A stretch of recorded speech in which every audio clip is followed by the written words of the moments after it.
Well, good morning, folks. Welcome back to the channel. If this is your first time tuning in, my name is Brandon. I fish here along the Alabama Gulf Coast for a variety of different species.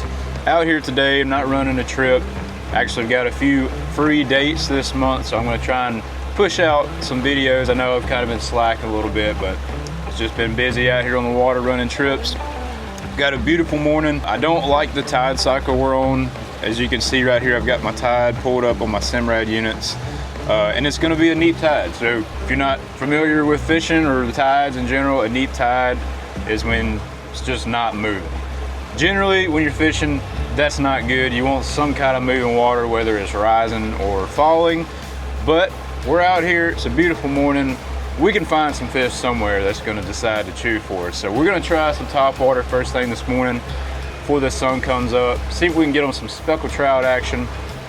And then we're gonna transition into some flounder fishing. I think regardless of the tide, if we can get to a spot where there's some fish before this water temperature gets really, really high, like in the low 90s like it has been, we should be able to find some fish. So we're gonna go ahead and get to this spot. I'll walk y'all through our setups, what we're gonna be using, area, and all that good stuff whenever we get there. So if y'all enjoy the video or if you learned something, please leave me a thumbs up. Consider subscribing to the channel. If you enjoy saltwater fishing, we'll catch y'all there. Got a little bit of a north wind this morning. It's supposed to be light, 5-6 mile an hour. Y'all know how that goes. It could be 15 mile an hour by the time we get to the spot. But it looks like it's gonna be pretty calm. Should be able to get on a pretty cool topwater bite, I hope. Got about a 15-minute run. All right, well, we just pulled up to the spot, didn't quite beat the sun out, so we got the sunglasses on. You ever just pull up to a fishing spot and you just know that you're about to get on them? It's kind of the way I feel right now. So there's a big bar right out here in front of me. As soon as we pulled up, there's birds diving, there's mullets scattering around everywhere, Spanish jumping out of the water, like everything looks right. Gorgeous morning. And so we are gonna start with the Rapala skitter walk. That's a tried and true topwater lure. Got 20-pound monofilament line tied to that.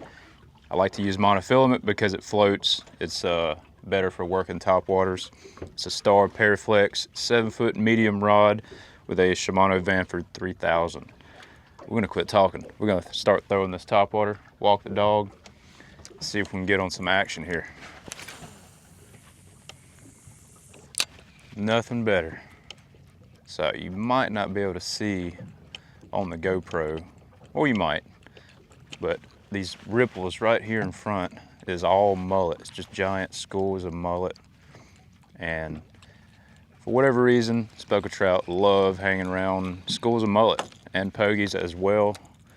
Not really sure if they use it as camouflage, like they hang in those big schools, because some of these mullet are, 8 to 10 inches long. Or if they're actually eating them. Look at there. Oh my gosh. Jumping. Let's see, had a blow up on my first cast. We got us a fish on our second cast here. We're sitting at about 3 foot of water, but it comes up to like 1.5 feet, like knee-deep water right here in front of me. So I've got my power poles set up. Man, it just does not get any better than that right there. Just already knew we was gonna get a bite. As soon as we pulled up, nice speckled trout. Nice speckled trout. I mean, that's probably a good 19, maybe 20 incher right there. Oh yeah, absolutely gorgeous right there. Not really looking to kill any speckled trout this morning, but if we go flounder fishing and we catch some flounder, we'll probably be putting a few of those in the box. But man, can't beat that right there. Really just wanted to come out here and beat the heat and get tied on some of these speckled fish. Let's see if we can get us a blow up on the second cast or third cast.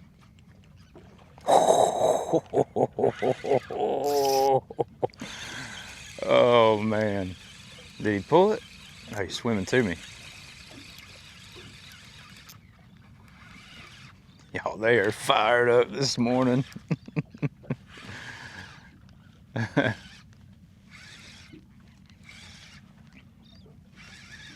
Oh yeah. It almost feels like it's got a little bit of fall temperature in the air with this north wind we've got. We've had some pretty serious heat here the last couple days, and it actually feels great out here today. That's good. Would be a good keeper trout right there. Golly, they're angry this morning. They're missing it though. I don't know how these dang speckled trout ever eat anything, because they miss topwaters a lot. Like a lot. Like not even getting close to it. Shoot, boy. They are smashing it this morning. And so the idea with the topwaters, you know, obviously some experienced people may know, but you're kind of hoping these fish think it's a wounded bait fish or wounded mullet, injured pogie on top of the water, and it just makes for an easy meal for these speckled trout. So what a perfect place to be throwing a topwater. Another nice trout.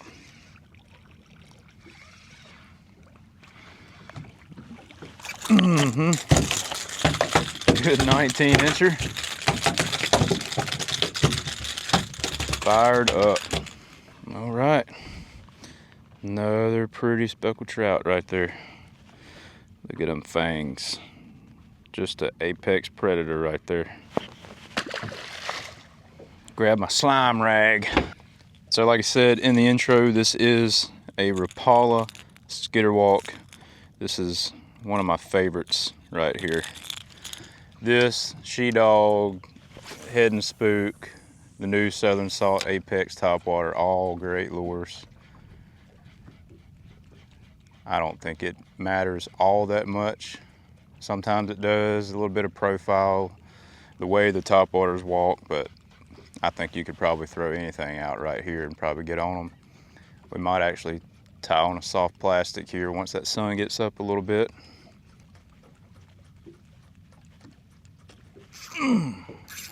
Yup. Yup. That one was hanging off the school a little bit. Well, I hope the flounder bite is as good as the speckled trout bite is this morning.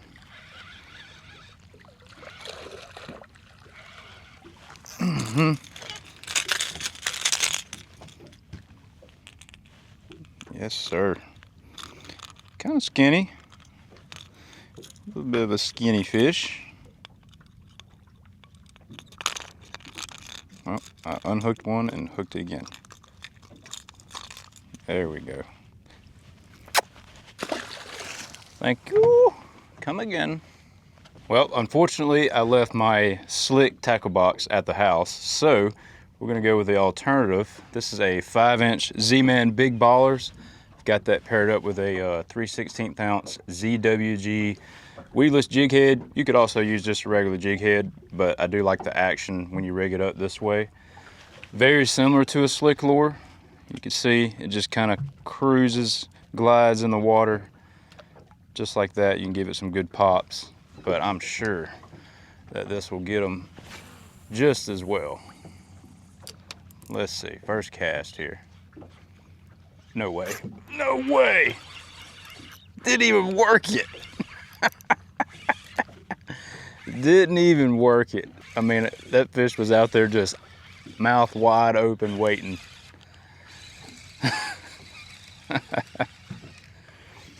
Come on.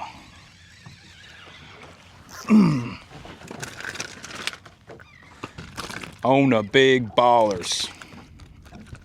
The big ballers. Pretty fish. Yeah, if we're catching and releasing, I'd much rather be using a single J hook like this. Back in business. Wow, that was a quick bite. Can we do it twice in a row? Just slow reel, quick pops.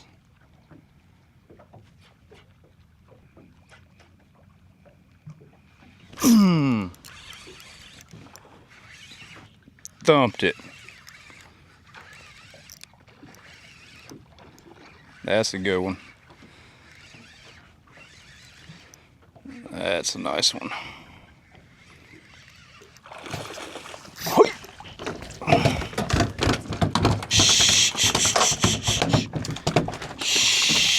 It's okay, it's okay, it's okay, it's okay. You're right, you're right. That's ZWG right there in the corner.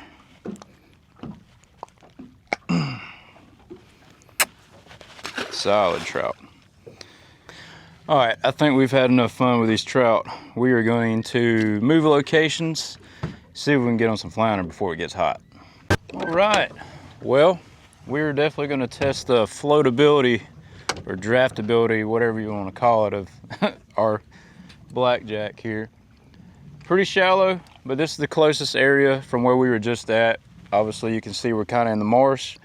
And this is what I like to look for, is this flooded grass versus this kind of grass here, this bank. You know, you can see it kind of just drop down real steep, real quick, and then it kind of transitions into a lot of grass that's sticking out in the water.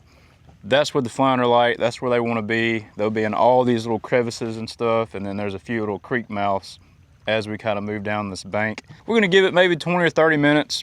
I think it might be too shallow in this neap tide. Obviously, the water is not going to be coming up any, but we're gonna give it a shot since we're here. And you already know we're gonna be throwing these Z-Man fishing products, and this is the 4-inch diesel minnows. It's tried and true go-to flounder lure. If you ever fish in the marsh, you're always seeing finger mullet, cockahoe minnows, and all kinds of finfish and stuff. So it's just a great all-around profile to be throwing. Throwing that on my 7-foot Dr. Doormat custom rod, extra fast action, and a 2500 Shimano Vanford. So the goal here is we're gonna try and get as close as we can, obviously without bumping bottom, to this marsh grass, and we're gonna be just flipping each little section, each little pocket.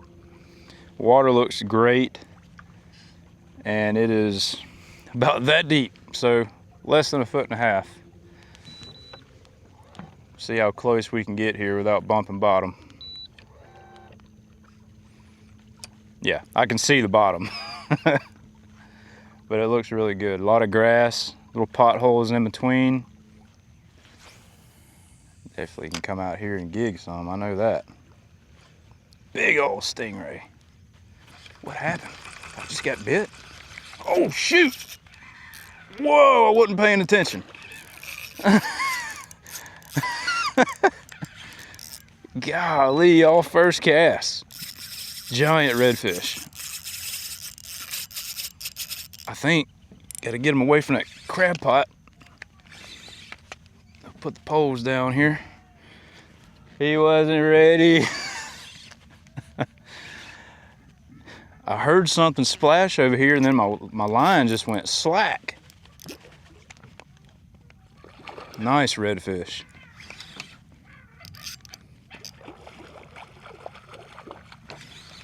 We'll take it. We might be able to get us a slam today if this dude doesn't go right up under the boat like he just did. Get out. Man, what a pretty fish. Pretty fish. We'll have to get the net for this one.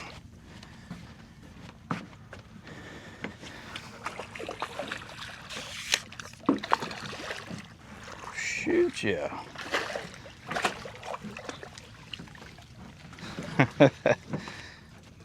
Y'all, that is a gorgeous redfish right there. Look at the colors on that one. Almost matches the new penny Z-Man. Y'all, check that out right there. Second dang cast. Probably a right at slot redfish on that diesel minnow. This guy is like bronze color. Love it when they get this color. That brackish water kind of makes them change to that bronze. Man, whew, yeah, that would definitely be a tournament fish. I mean, 26 inches on the dot. Let you go, buddy. Bye-bye. Well, that kind of boosts my confidence a little bit about fishing this area. My motor might be dragging bottom, but shoot, if we catch fish on the second cast, I don't know, that could be bad luck. Guess we're gonna find out. Okay, well, the same way I felt this morning when we first pulled up to the spot and we got on those speckled trout, kind of felt that way, but the exact opposite whenever we pulled up to the marsh. Water was super low, it was really clear. Lucked up and caught the redfish on like the second cast, finished working the rest of the bank, never got a bite. I actually did see a flounder, we spooked one off, but I wasn't really feeling it. So we're gonna move on to some rocks. We're gonna give this maybe 20 or 30 minutes. I still think the water's too low. I really like fishing high water when I'm flounder fishing. And then if we don't get anything here, we're gonna spend the rest of the hour, maybe hour and a half, triple tail fishing with the finger mullet that I caught. But it would be nice to catch a flounder. That way we can say we caught an inshore slam. If we get a triple tail, that'll just be a bonus. But still throwing the diesel minnow, 1/8 ounce eye strike jig head. I'm gonna bounce along these rocks, see if we can pick up one or two. Come on, Mr. Flounder. You'll come eat. There he is. You just gotta sing to him. Oh, pulled it right out of his mouth. Ah. It's all right. He might come back. I don't know. He felt that hook. Put the poles down. Come on back, Mr. Flounder. Will you eat again? Probably not.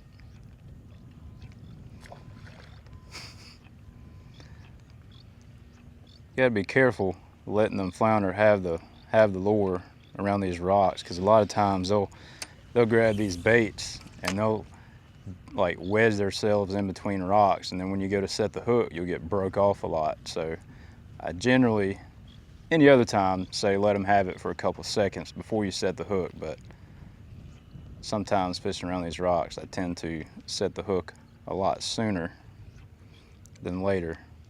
That felt like a decent flounder. Don't know if he's gonna come back.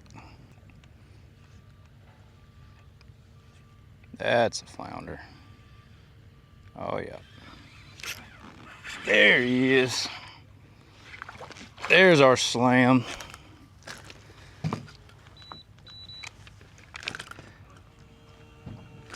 All right.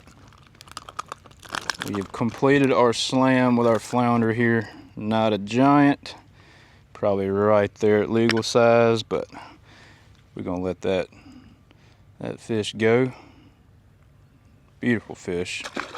Good to know that we can get them to eat, even with no moving water and low water. We hadn't been fishing maybe 10 minutes here. I did miss another one over here that didn't come back and eat it because he kind of felt the hook when I set it. Ooh, that felt like a better fish. That feels like a little bit better fish. Nope. Not at all. Crazy how some of these fish will make you think that they're better than what they are.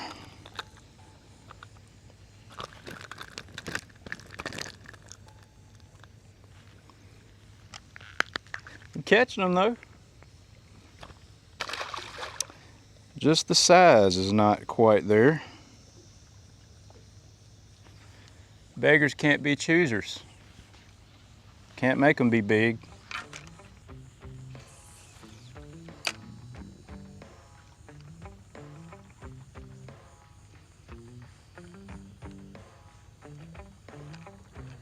Uh-huh. Got you to eat again, didn't I? Y'all see how the line is moving? Like he's grabbing that lure and just moving with it. Just moved a couple feet. He just sat back down. I got weight. There he goes. There he goes. Okay, well he swallowed it, so we might have to keep that one. Unless I can do surgery and get it out. Oh, there it goes. It popped back out. Fish are playing games with me over here. All right, chill out, dude. Man, what a beautiful fish. Beautiful fish on the diesel minnow. Y'all, if y'all are not throwing Z-Man products, especially for flounder, you're kind of messing up. But that would be another good keeper, probably about 15.5 inches. Let him go.